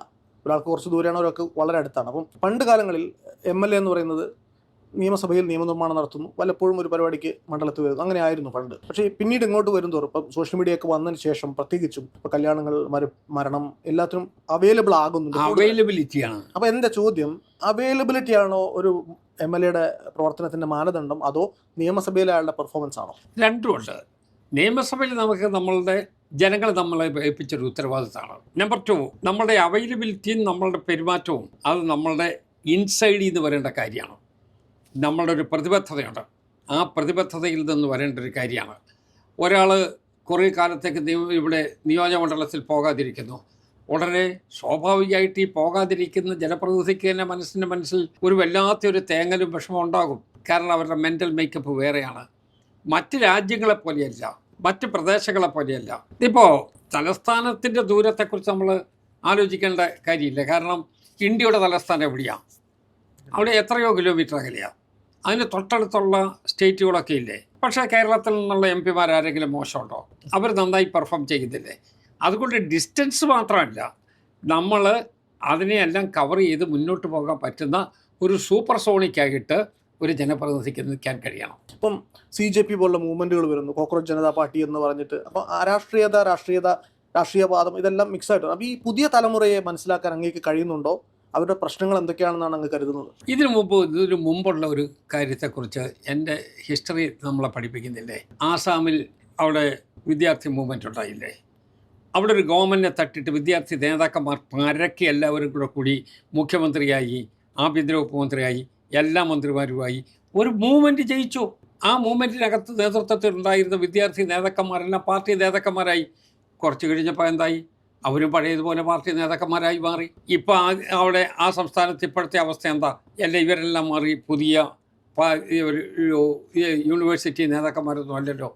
അവർ അപ്പം മാറി, അവർ എസ്റ്റാബ്ലിഷ്മെൻറ്റിൻ്റെ ഭാഗമായി. അതോടൊപ്പം തന്നെ ആ മൂവ്മെൻറ്റിന് വലിയ വേരോട്ടം ഇല്ലാതായി. ഇത് ഓരോ സ്ഥലത്തും നമ്മൾ കാണും. 1967 ഇവിടെ തമിഴ്നാട്ടിൽ അണ്ണാദുരൈയുടെ നേതൃത്വത്തിൽ ഭാഷാ സമരം ഉണ്ടായില്ല, ഹിന്ദി വിരുദ്ധ സമരം. ആ ഹിന്ദി വിരുദ്ധ സമരം ഉണ്ടായി കഴിഞ്ഞപ്പോൾ അത് വലിയ മൂവ്മെൻറ്റായി. ആ മൂവ്മെൻറ്റിൽ ഗവൺമെൻറ്റുകളെ പോലും കളഞ്ഞു. ആരൊക്കെ അവിടെ നിന്ന് താഴേക്ക് പോയതെന്നാണ് കെ കാമരാജ് അടക്കമുള്ള ആളുകൾ. ലോകം കണ്ടിട്ടുള്ളതിൽ വെച്ച് ഏറ്റവും പ്രമുഖനായ ഒരു വ്യക്തി, ഒരു പട്ടിണിയുടെ കുഴിലിൽ നിന്ന് ജനിച്ച് ഒരു പാവപ്പെട്ട സാഹചര്യത്തിൽ വന്ന കെ കാമരാജ് ഇന്ത്യയുടെ പ്രമുഖനായിട്ടുള്ള ആളല്ലേ. അവസാനം ഈ ഭാഷാ സമരം വന്നപ്പോൾ ഇവിടെ പോയി. അതൊരു വികാരമാണ്, നിമിഷ നേരത്തേക്ക് ഉണ്ടാവും. അത് എല്ലാ കാലത്തേക്കും നിലനിൽക്കും എന്ന് വിശ്വസിക്കുകയും ചെയ്യരുത്. അറ്റ് ദ പോയിൻ്റ് ഓഫ് ടൈമാണ്. ആ സമരങ്ങൾ ഇപ്പോഴും ഈ രൂപത്തിൽ പോകും. പക്ഷേ അതിനകത്തുനിന്ന് ഒരു നേതൃത്വം ഉയർന്നു വരാം. എങ്ങനെ? കൺസിസ്റ്റൻ്റായി, പെർഫെക്ച്വലായി, ആ ഒരു ക്വാളിറ്റിയോടുകൂടി നിലനിൽക്കാൻ കഴിയുമെങ്കിൽ അതിനകത്തെ നേതാക്കന്മാർ പിന്നെയും സർവൈവ് ചെയ്ത് പോയി എന്ന് വരാം. പക്ഷേ അതിനുള്ള പണി വേറെ നോക്കണം, അതിനുള്ള വർക്കും നടത്തേണ്ടി വരും. ഇപ്പോൾ കഴിഞ്ഞ 10 വർഷമായിട്ട് കേന്ദ്രത്തിൽ ഒരേ ഗവൺമെൻറ്റാണ് ഭരിക്കുന്നത്. ഇപ്പോൾ ഒരു ടോട്ടാലിറ്റേറിയൻ, ഒരു മെജോറിറ്റേറിയൻ ഫാഷിസം എലിമെൻറ്റ്സ് വരുന്നുണ്ടോ എന്നൊക്കെ കോൺഗ്രസിൽ ചർച്ചകൾ നടക്കുന്നു. രാഹുൽ ഗാന്ധി അടക്കമുള്ളവർ ഇതിനെ പ്രതിരോധിക്കാൻ ശ്രമിക്കുന്നുണ്ട്. അങ്ങേക്ക് പ്രതീക്ഷയുണ്ടോ കേന്ദ്രത്തിലെ ഭരണം മാറാൻ സാധ്യതയുണ്ട്? ഇനിയൊരു കോൺഗ്രസിന് തിരിച്ചു വരാൻ പറ്റുമെന്ന്? ജനാധിപത്യമല്ലേ, ജനാധിപത്യത്തിൽ ഏത് അത്ഭുതം നടക്കുകയില്ലാത്തത്? ഏത് അത്ഭുതവും നടക്കും. ജനാധിപത്യത്തിൽ ആരെങ്കിലും കരുതിയിട്ടുണ്ടോ തമിഴ്നാട്ടിൻ്റെ ഗവൺമെൻറ്റിൽ മാറ്റം ഉണ്ടാകുന്നത്? നമ്മൾ ഈ സംസാരം സത്യം പറഞ്ഞാൽ ഒരു 7-8 മാസം മുമ്പാണെന്നൊരിക്കൽ തമിഴ്നാട്ടിനെക്കുറിച്ച് നമുക്കൊരു ചിന്ത ഉണ്ടാകുമായിരുന്നു. ജനാധിപത്യത്തിൽ സർവാധിപത്യം ജനങ്ങൾക്കാണ്. ഇവിടെ ഞങ്ങളല്ല, ഇടതുപക്ഷമല്ലാതെ മറ്റാര് എന്ന് ചോദിച്ച് ഇവിടെ പോസ്റ്റർ ഒട്ടിച്ചല്ലോ. ഇവിടെ അതിനു വേണ്ടി എല്ലാ പ്രചരണവും നടത്തിയല്ലോ. അവസാനം ആര് എന്നുള്ളത് ജനങ്ങൾ ചൂണ്ടിക്കാണിച്ചു. ഇവർ എന്ന് പറഞ്ഞു. അത് അവരല്ല, വേറെ ആളുകളാണ്. അപ്പം ജനാധിപത്യത്തിൽ അങ്ങനെ ഒരു പ്രശ്നമേ ഇല്ല. അത് ജനങ്ങളുടെ പിന്തുണയുള്ള ആളുകൾ അവർ അധികാരത്തിൽ വരും. അവരും വേണ്ട വിധം മുന്നോട്ട് പോയില്ലെങ്കിൽ അവർ തിരസ്കരിക്കപ്പെടും. പുതിയ നേതൃത്വം വരും. അങ്ങനെ അത് റോൾ ചെയ്തുകൊണ്ടേയിരിക്കും. ഈ സ്റ്റീം റോൾ ഉരുണ്ടുകൊണ്ടേയിരിക്കും. മുമ്പ് ഇന്ദിരാഗാന്ധി അടക്കം അല്ലെങ്കിൽ ജവഹർലാൽ നെഹ്റു അടക്കം കോൺഗ്രസിലെ പല നേതാക്കൾക്കും ഇതുപോലെ ദീർഘകാലത്തേക്ക് ഭരണം കിട്ടിയിട്ടുണ്ട്. പക്ഷെ അന്നൊന്നും ഇല്ലാത്ത പോലെ ഒരു ഫാഷിസ്റ്റ് ആയിട്ടുള്ളൊരു സമീപനം, അതായത് ഇപ്പം ED അങ്ങനത്തെ കേന്ദ്ര സർക്കാർ ഏജൻസികൾ ഉപയോഗിക്കുക, പ്രൊപ്പഗാൻഡ നടത്തുക, ജുഡീഷ്യറി. ഇപ്പം രഞ്ജൻ ഗൊഗോയ് അവിടെ നിന്ന് ഇറങ്ങി നേരെ പോകുന്നത് രാജ്യസഭാ അംഗമാകാനാണ്. അപ്പോൾ ഒരു ഡിസ്റ്റിങ്ഷൻ ഇല്ലാതെ ആവുന്നു. അപ്പോൾ നമ്മുടെ അടിസ്ഥാന സ്തംഭങ്ങളെയൊക്കെ ഇളക്കിക്കൊണ്ടാണ് ഇപ്പോഴത്തെ റെജിം പോകുന്നത് തോന്നുന്നുണ്ടോ? യഥാർത്ഥത്തിൽ അങ്ങനെ ഇളക്കിയാൽ ഈ ഇളക്കുന്നവർക്ക് മുന്നിൽ നിൽക്കാൻ പറ്റില്ല. ഇതിൻ്റെയൊക്കെ ബേസ് എന്താ? ഭരണഘടനയുടെ ഒരു സൃഷ്ടിയാണ് ജുഡീഷ്യറി. ഒന്ന് ഭരണഘടനയുടെ സൃഷ്ടിയാണ് ലെജിസ്ലേച്ചർ, ഭരണഘടനയുടെ സൃഷ്ടിയാണ് എക്സിക്യൂട്ടീവ്. അപ്പോൾ സ്വാഭാവികമായിട്ടും അതിൽ ബേസിക് ആയിട്ടുള്ള സ്ട്രക്ചറിനെ തകർത്ത് മുന്നോട്ട് പോകാൻ ശ്രമിച്ചാൽ അതിന് ഒരു പര്യവസാനം ഉണ്ടാവും. ഏത് ഘട്ടത്തിൽ അത് ഇടിച്ചു നിൽക്കുന്നതെന്ന് പറയാൻ കഴിയില്ല. തിരുവഞ്ചൂർ രാധാകൃഷ്ണൻ എന്ന രാഷ്ട്രീയ നേതാവ് ഏറ്റവും പ്രബലനായിട്ട് കേരളത്തിലുണ്ടായിരുന്നത് അധികാരം വെച്ച് നോക്കുമ്പോൾ ഉമ്മൻചാണ്ടി ഗവൺമെൻറ്റിൽ ആഭ്യന്തരമന്ത്രിയായിരുന്നപ്പോഴാണ്. അപ്പോൾ ആ ഘട്ടത്തിലാണ് താങ്കളുടെ ജീവിതത്തിൽ ഏറ്റവും ഉജ്ജ്വലമായിട്ടുള്ള ഏടുകളെന്ന് വിശ്വസിക്കാവുന്ന ആ ഒരു TP കൊലപാതക കേസിൻ്റെ അന്വേഷണം നടക്കുന്നത്. അപ്പോൾ അതിൽ അങ്ങ് വളരെ ശക്തമായ ഇടപെടൽ നടത്തി എന്ന് നമ്മൾ അറിയുന്നുണ്ട്. ആ ഒരു കാലത്ത് അങ്ങ് എങ്ങനെയാണ് അങ്ങ് അതിനെക്കുറിച്ച് അറിഞ്ഞത്? എന്താണ് പ്രതികരിച്ചത്? എന്തൊക്കെ ചെയ്തു എന്നുള്ളതൊന്ന് വിശദീകരിക്കാം. ഞാൻ അന്നൊരു ഭരണാധികാരി ചെയ്യേണ്ട ഉത്തരവാദിത്വം മാത്രമേ ചെയ്തിട്ടുള്ളൂ. ഒരു എക്സസ് ആക്ഷനും എൻ്റെ ഭാഗത്തുനിന്നുണ്ടായില്ല. പക്ഷേ അതേസമയം യഥാർത്ഥത്തിലുള്ള കൾപ്പിറ്റ് ചൂർന്നു പോകാതിരിക്കാനുള്ള പരിശ്രമം നടത്തി. അതിനകത്ത് കുറ്റവാളിയാണോ ആ കുറ്റവാളിയെ ബുക്ക് ചെയ്തേ മതിയാകൂ.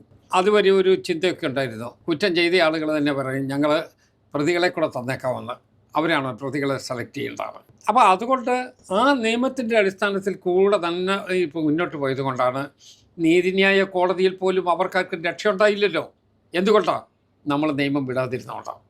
എന്നാൽ അതേസമയം അന്വേഷണ സംഘമോ അതല്ലെങ്കിൽ ഗവൺമെൻറ്റോ നിയമം വിട്ട വഴിയിലൂടെ പോയിരുന്നെങ്കിൽ ആ ലാപ്സസിൽ നിന്ന് പ്രതികൾ രക്ഷപ്പെട്ടു പോകുമായിരുന്നല്ലോ. അതുകൊണ്ട് കൃത്യമായി അത് നമ്മുടെ ഉത്തരവാദിത്തം നിറവേറ്റി എന്ന് മാത്രം വിചാരിച്ചാൽ മതി. താങ്കൾ ആഭ്യന്തര മന്ത്രിയായിരിക്കെ ഏത് ഘട്ടത്തിലാണ് ഇങ്ങനൊരു വിവരം അങ്ങേ തേടി എത്തുന്നത്? എങ്ങനെയാണ് അറിഞ്ഞത്? എപ്പോഴാണ് അറിഞ്ഞത്? എന്തായിരുന്നു അതിൻ്റെ ഒരു? യഥാർത്ഥത്തിൽ ഞാൻ തിരുവനന്തപുരത്ത് നിന്ന് യാത്ര ചെയ്തത്. എനിക്ക് പിറ്റേ ദിവസം കോട്ടയത്ത് ചില മീറ്റിങ്ങുകളുണ്ടായിരുന്നു. ഞാൻ വീട്ടിൽ ഒരു 10 മണി ആയപ്പോഴാണ് എത്തുന്നത്. അപ്പോൾ ഭക്ഷണം കഴിച്ച് ഒന്ന് ഉറങ്ങണം, കുറച്ച് ദിവസമായിട്ട് നല്ല ഉറക്കക്ഷീണമുണ്ട്. അങ്ങനെയൊക്കെ കരുതി ഞാൻ ഭക്ഷണം കഴിച്ച് കിടക്കുന്നതിന് ഒരു ശ്രമം നടത്തുമ്പോഴാണ് എന്നെ DGP ശ്രീ ശ്രീജിത്ത് വിളിക്കുന്നു. അപ്പോൾ അന്ന് അദ്ദേഹം സിറ്റി പോലീസ് കമ്മീഷണറാണ് കോഴിക്കോട്ടെ. ഞാൻ ഫോൺ എടുത്ത് കഴിഞ്ഞപ്പോൾ അദ്ദേഹത്തിൻ്റെ ശബ്ദത്തിൽ തന്നെ ഒരു ഇടർച്ച, ഒരു പ്രശ്നങ്ങളുണ്ട് എന്ന് പറഞ്ഞ് ഡീറ്റെയിൽസ് പറയുന്നു. ആരാണെന്നറിയാമോ എന്ന് ചോദിച്ചു. കൃത്യമായിട്ടറിയില്ല, പക്ഷേ ഏകദേശത്തിൻ്റെ ധാരണയുണ്ടെന്ന് പറഞ്ഞു. അപ്പോൾ എന്തെങ്കിലും വണ്ടിയോ ഏതെങ്കിലും ഒരു നമുക്ക് സീസ് ചെയ്യാൻ പറ്റിയിട്ടുണ്ടോ? ഇല്ല, ഒരു വാഹനം അവിടെ ഉണ്ടായിരുന്നു. ആ വാഹനത്തിന് പിടിക്കണം, എന്താ പറയുക, ഇതുവരെ പിടിച്ചിട്ടില്ല. ഞാൻ പറഞ്ഞു ഇമ്മീഡിയറ്റ് ആയിട്ട് ആ വാഹനം കസ്റ്റഡിയിലെടുക്കുക. കൂട്ടത്തിൽ അവിടെ ഹൈവേ ആണ്, ആ ഹൈവേ റെയ്ഡ് ചെയ്യാനുള്ള നടപടിയെടുക്കുക. അതിനെ വരികയും പോവുകയും ചെയ്യുന്ന വണ്ടികൾ ഏതൊക്കെയാണെന്ന് നോക്കിയാൽ മതിയല്ലോ. ഒരു ഇന്നോവ വണ്ടി എന്നുള്ള ആദ്യത്തെ ഇൻഫർമേഷനാണ്. ആ ഇന്നോവ വണ്ടി വെച്ച് നോക്കുമ്പോൾ അതുവഴി ആ സമയത്ത് പോകുന്ന വാഹനങ്ങൾ തടഞ്ഞാൽ കുറച്ചൊരു കാര്യങ്ങൾക്ക് തീക്കുമൊക്കുണ്ടാക്കുമെന്നുള്ളതാണ് എൻ്റെ പെട്ടെന്നപ്പോൾ ഉണ്ടായ ഒരു ചിന്ത. പക്ഷേ ഒരു കൊലപാതക കേസിനകത്ത് അതിൻ്റെ ഒരു ഇൻവെസ്റ്റിഗേഷനിലൊരു ഗോൾഡൻ ടൈമുണ്ട്. ആദ്യത്തെ 1 അവറാണ്. ആ 1 അവർ വിട്ടാൽ പിന്നെ നമുക്ക് ഈ പ്രതിയെ കിട്ടുന്ന, സാക്ഷാൽ പ്രതിയെ കിട്ടുന്ന പ്രശ്നമേയില്ല. ആ 1 അവറിനുള്ളിൽ ഇവരുടെ മൂവ്മെൻറ്റ്സ് എവിടെയാണ് എന്നറിയുക എന്നുള്ളതായിരുന്നു ഞാൻ ഉദ്ദേശിച്ചത്. അത് കൃത്യമായിട്ട് നോക്കി, അത് കൃത്യമായിട്ട് മനസ്സിലാക്കി. പിറ്റേ ദിവസം രാവിലെ ഒരു സ്ഥലത്തൊരു വാഹനം ഇങ്ങനെ സംശയാസ്പദമായി കിടക്കുന്നു എന്നുള്ള പോലീസിൻ്റെ റിപ്പോർട്ട് എനിക്ക് മനസ്സിലായി. ആ റിപ്പോർട്ടിൻ്റെ അടിസ്ഥാനത്തിൽ പോലീസ് അവിടെ ചെന്ന് ആ വാഹനം വളഞ്ഞപ്പോൾ കറക്റ്റാണ്. ആ വണ്ടിയിൽ ബ്ലഡ് സ്റ്റെയിൻസ് ഉണ്ട്. ആ വണ്ടി പരിശോധിച്ചപ്പോൾ അതിനകത്ത് 2 തെളിവാണ്. 1 ഒരു ബ്രേസ്ലെറ്റ്, 2 ഒരു ടെലിഫോൺ നമ്പർ. പിന്നെ അവിടെ നിന്നാണ് ഈ ഇൻവെസ്റ്റിഗേഷൻ ഉയർന്നു വന്നത്. ആ ഇൻവെസ്റ്റിഗേഷനാണ് യഥാർത്ഥത്തിൽ പിടികിട്ടാൻ സാധ്യതയില്ലാത്ത പ്രതികളെ എല്ലാവരെയും അന്ന് കൂട്ടിലിറക്കിയത്. യഥാർത്ഥ പ്രതികളെ തന്നെ പിടിച്ചു എന്നുള്ളത് ശരിയാണ്, അത് വലിയൊരു ക്രെഡിറ്റ് തന്നെയാണ്. പക്ഷേ എന്നാൽ അന്വേഷണം അവരിൽ അവസാനിക്കുന്നില്ലല്ലോ. ഇതിനൊരു ഗൂഢാലോചന നടന്നിട്ടുണ്ടാവുമല്ലോ. അപ്പോൾ ഇതിലേക്കുള്ള അന്വേഷണം നീളുന്ന സമയത്ത് ഒരു വലിയ സമരം തലസ്ഥാനത്ത് വരികയും അതിൻ്റെ പേരിൽ ഒരു കോംപ്രമൈസിലേക്ക് ഇത് പോവുകയും ചെയ്തു എന്നൊരു ആക്ഷേപം ഇതിന് പിന്നാലെ ഉണ്ടായിട്ടുണ്ടായിരുന്നു. അല്ല, ഗൂഢാലോചന കുറ്റത്തിനല്ലേ ഒരാളിനെ, ഒരു പ്രതിയെ ജീവപര്യന്തം ശിക്ഷിച്ചില്ലേ? കേരളത്തിൽ കൊലപാതക കേസിനകത്തും പ്രത്യേകിച്ച് രാഷ്ട്രീയ കൊലപാതക കേസിനകത്തും ഗൂഢാലോചന കുറ്റത്തിന് മാത്രമേ ശിക്ഷിച്ച ഒരു പ്രതിയെ ഇതിനു മുമ്പ് കേട്ടിട്ടുണ്ടോ? അപ്പോൾ ഗൂഢാലോചന അന്വേഷിച്ചു. ആ ഗൂഢാലോചന ഒരാളെ കുറ്റക്കാരനാണെന്ന് ബോധ്യപ്പെട്ടു. ആ പ്രതിയെ കോടതിയുടെ മുമ്പിൽ നമ്മൾ സമർപ്പിച്ചു. കോടതി എല്ലാ വർഷവും നോക്കി, കോടതി ശിക്ഷിച്ചു, ജീവപര്യന്തം കഠിനാടകവും കൊടുത്തു. ആ ഗൂഢാലോചനയെക്കുറിച്ചുള്ള അന്വേഷണം നടന്നത് കൊണ്ടല്ലേ ഇങ്ങനെ ചെയ്യാൻ കഴിഞ്ഞത്. TP ചന്ദ്രശേഖരന് അതിനു മുമ്പ് പരിചയമുണ്ടായിരുന്നു? എനിക്കറിയാം, അല്ലാതെ ക്ലോസ് ആയിട്ടുള്ള ഒരിതില്ല, 1 to 1 ആയിട്ട് അങ്ങോട്ട് പരിചയപ്പെട്ടിട്ട്. ഈവൻ ദെൻ ഞാനും ഒരു വിദ്യാർത്ഥി സംഘടനയിൽ കൂടെ വന്നയാളല്ലേ. ഞാൻ പഴയ KSU പ്രസിഡൻ്റായിരുന്നു, യൂത്ത് കോൺഗ്രസിൻ്റെ പ്രസിഡൻ്റായിരുന്നു. ഒരു ചെറുപ്പക്കാരനെ നിഷ്ഠൂരമായി കൊന്നു എന്ന് പറഞ്ഞാൽ ആഭ്യന്തര വകുപ്പ് മന്ത്രി സ്ഥാനത്തിരിക്കുന്ന ഞാൻ എന്താ ചെയ്യേണ്ടത്? അതാരായാലും ശരി, അവരെ നിയമത്തിൻ്റെ മുമ്പിൽ കൊണ്ടുവരിക എന്നുള്ളതല്ലേ. ഞാൻ ആ നടപടിയെ ചെയ്തുള്ളൂ. പക്ഷേ അത് സത്യസന്ധമായിട്ട് ഞാൻ ചെയ്തു. ഒരു സമ്മർദ്ദത്തിനും വഴങ്ങാനൊട്ട് നിന്നുകൊടുത്തുമില്ല. അതുകൊണ്ട് ക്ലാരിറ്റിയോടുകൂടി മുന്നോട്ട് പോയി. അതാണ് ഞാൻ ചെയ്തത്. താങ്കൾ സ്പോർട്സ് വകുപ്പ് മന്ത്രിയായിരിക്കുകയാണ് 2015 തിരുവനന്തപുരത്ത് ദേശീയ കായികമേള വരുന്നത്. അത് വളരെ അപകടകരമായിട്ടുള്ള സമയമായിരുന്നു. അതിന് തൊട്ടുമുമ്പ് ഏഷ്യൻ ഗെയിംസ് നടന്നു. കൽമാടി കുറ്റാരോപണം നിലവിൽ നിൽക്കുകയാണ്. സമാനമായ വലിയൊരു മാമാങ്കം വരികയാണ്. അപ്പോൾ അതിനെ എങ്ങനെയാണ് താങ്കൾ നേരിട്ടത്, എങ്ങനെയാണ് പൂർത്തീകരിച്ചത്? യഥാർത്ഥത്തിൽ ഈ പറഞ്ഞത് കറക്റ്റാണ്. അന്ന് നാഷണൽ ഗെയിംസിനെ കുറിച്ച് എല്ലാവരും വലിയ പ്രശ്നങ്ങളുണ്ടാകും എന്നുള്ള പ്രതീക്ഷയിലിരുന്ന ഏഷ്യൻ ഗെയിംസിൻ്റെ ആക്ഷേപം ഇങ്ങനെ അന്തരീക്ഷത്തിൽ ഇങ്ങനെ മൂടിക്കെട്ടി നിൽക്കുകയാണ്. ആ പശ്ചാത്തലത്തിലാണ് തുടങ്ങുന്നത്. പക്ഷേ ഈ നാഷണൽ ഗെയിംസിൽ ഒരാക്ഷേപം ഉണ്ടായിട്ടുണ്ടോ? ഈ നാഷണൽ ഗെയിംസിൽ ആക്ഷേപം ഉണ്ടായില്ലെന്ന് മാത്രമല്ല, കേരളത്തിന് മാത്രമായി 103 മെഡൽ നാഷണൽ ഗെയിംസിൻ്റെ ചരിത്രത്തിൽ ആദ്യമായി ലഭിച്ചു. ഗോൾഡ് മെഡലാണ് നമുക്ക് ഒരു വലിയ അംഗീകാരം കിട്ടിയത്. അതെല്ലാം നമുക്കുണ്ടായി. അപ്പോൾ അതുകൊണ്ട് നല്ല ഭംഗിയായി നിങ്ങൾ ചെയ്തു. നാഷണൽ ഗെയിംസ് നടത്തിയപ്പോൾ നാഷണൽ ഗെയിംസിലുള്ള അത്ലറ്റ്സിനെ മാത്രമല്ല ഞങ്ങൾ നോക്കി, ജനങ്ങളെ നോക്കി. അവിടെയാണ് റൺ കേരള റൺ. കേരളത്തിലെ മുഴുവൻ ആളുകളെ, ആബാലവൃദ്ധം ആളുകളും ഒരുമിച്ച് 1 മണിക്കൂർ ഓടിയ ഒരേ ഒരു അനുഭവം മാത്രമേ ഉള്ളൂ. അത് 90 വയസ്സുള്ള അമ്മൂമ്മയുണ്ട്, ഒരു 6 വയസ്സുള്ള കുഞ്ഞുങ്ങളുമുണ്ട്. സച്ചിൻ ടെണ്ടുൽക്കർ ഉണ്ടായിരുന്നു. കേരളത്തിൽ നിന്ന് അറിയപ്പെടുന്ന അതിപ്രശസ്തരായ കായിക താരങ്ങളുണ്ടായിരുന്നു. അധ്യാപകരും ഓടി, വിദ്യാർത്ഥിയും കൂടി, സ്കൂളിലെ ജീവനക്കാരും ഓടി, കോളേജിലെ അധ്യാപകരും ഓടി, എല്ലാവരും കേരളം ഒരുമിച്ചോടിയ ഒരു സന്ദർഭം റൺ കേരള റണ്ണാണ്. അപ്പോൾ നമ്മൾ കേരളത്തിലൊരു അന്തരീക്ഷം ഉണ്ടായി. ആ അന്തരീക്ഷം കൂടി വന്നപ്പോൾ നാഷണൽ ഗെയിംസ് ഒരു സ്റ്റിമുലേറ്റീവ് ഇഫക്റ്റായി വന്നുപെടുകയും ചെയ്തു. അതിലെല്ലാവരും ഒരുപോലെ പങ്കാളികളാണ്. തിരുവഞ്ചൂർ രാധാകൃഷ്ണൻ എന്ന അഡ്മിനിസ്ട്രേറ്ററെ കുറിച്ച് പറയുമ്പോൾ, സമഗ്രമായിട്ടുള്ള ഇൻ്റർവ്യൂ ചെയ്യുമ്പോൾ അതിലൊരിക്കലും നമുക്ക് ഒഴിവാക്കാൻ പറ്റാത്തൊരു വിഷയമുള്ളത് കോട്ടയത്തെ സ്കൈ വാക്കാണ്. അന്ന് പറ്റിയ ദുര്യോഗം എന്താണ്? അത് എങ്ങനെയാണ് ഇത് പരിഹരിക്കപ്പെടാൻ പോകുന്നത്? അത് ദുര്യോഗമല്ല, സത്യം പറഞ്ഞാൽ ചില ആളുകളുടെ വാശിയാണ്. അത് വേണ്ട എന്ന് തീരുമാനിച്ചാൽ ആ പ്ലാൻ ഗവൺമെൻറ് അപ്രൂവ് ചെയ്തല്ലേ, അതിൻ്റെ AS കൊടുത്ത ഗവൺമെൻറ് അല്ലേ, അതിൻ്റെ TS കൊടുത്ത ഗവൺമെൻറ് അല്ലേ, പണി ആരംഭിച്ച ഗവൺമെൻറ് അല്ലേ, കല്ലിട്ടത് അന്നത്തെ മുഖ്യമന്ത്രി ശ്രീ ഉമ്മൻചാണ്ടി, അതിനകത്ത് അധ്യക്ഷത വഹിച്ച അന്നത്തെ ധനകാര്യ വകുപ്പ് മന്ത്രി ശ്രീ KM മാണി, ആ യോഗത്തിൽ സംബന്ധിച്ച ആൾ അവിടുത്തെ ജനപ്രതിനിധിയായ ഞാനും. ഇങ്ങനെയല്ലേ അതെല്ലാം ഉണ്ടായത്. അപ്പോൾ പിന്നീട് വന്നപ്പോൾ ആ സാഹചര്യം അങ്ങനെ ഞങ്ങൾക്ക് ആ കാലത്ത് പൂർത്തീകരിക്കാൻ പറ്റിയില്ല. ആ ഒരു സന്ദർഭം ഉപയോഗിച്ച് പതുക്കെ അതിനെതിരായിട്ട് കുറേ ആളുകളെ അങ്ങനെ മൂടിക്കെട്ടിയില്ലേ, വലിഞ്ഞു കെട്ടിയില്ലേ, പടവലങ്കയാണോ പാവയ്ക്കാണോ ഇതൊക്കെ ചുമ്മാ ഈ ചോദിക്കുന്നവനറിയാലേ ഇത് പടവലങ്ക കെട്ടിയിടാൻ പറ്റുമോ അറിഞ്ഞുകൊണ്ട് ചോദിക്കുന്നതാണ്, അപമാനിക്കാൻ വേണ്ടി ചോദിക്കുന്നത്. അതല്ലാതെ വേറെ പ്രത്യേകിച്ച കാര്യം ഉണ്ടായിട്ടില്ല. അതിലൊന്നും നമ്മൾ കാര്യമായിട്ട് എടുക്കണ്ട. അതൊക്കെ ഒരു പാർട്ട് ഓഫ് ദ ഗെയിം. അത് അവരുടെ വാഗ്വിലാസം അനുസരിച്ച് പോകും. നമ്മൾ കാര്യം ചെയ്യുകയും ചെയ്യും. അവസാനത്തെ ചോദ്യത്തിൻ്റെ ഉത്തരവാണ് ഞങ്ങൾ ആ കാര്യം അങ്ങ് ചെയ്യുകയും ചെയ്യും. പൂർത്തീകരിക്കാൻ പോവുകയാണ് ശാപം. പിന്നെ സംശയം എന്താ?